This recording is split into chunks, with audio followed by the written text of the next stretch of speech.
చిరస్థాయిగా నిలిచిపోయినటువంటి అభివృద్ధి మీకు చేస్తారు. దయచేసి ఈ అవకాశాన్ని మీరు వినియోగించుకోవాలి.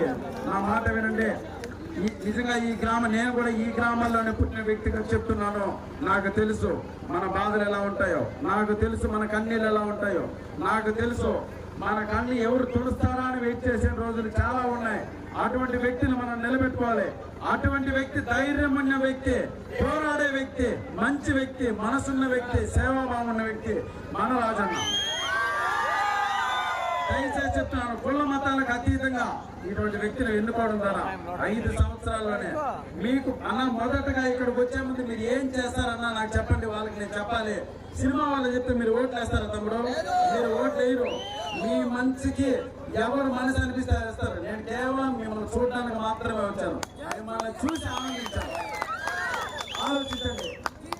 100 కోట్లు 1000 కోట్లు వాళ్ళంతా మీ చుట్టూ తిరుగుతారు. అయ్యా మాకు ఓటేయండి, మాడు ఓటేయండి అంటే నిజంగా మనం దేవుళ్ళు కనుక ఓటర్ని మహాశైలు అంటారు. మనం ఓటర్ మహాశైలు కాబట్టి ఆ మేనిఫెస్టోని సమర్థంగా మనందరికీ చేకూర్చే వ్యక్తి, మనకందరికి నిధులు తీసుకునే వ్యక్తి మన రాజన్న.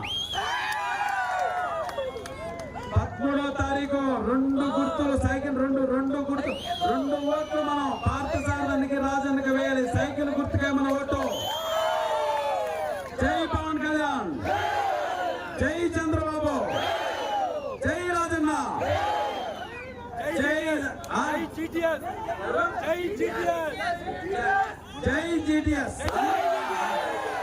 జై జీటీఎస్. Thank you.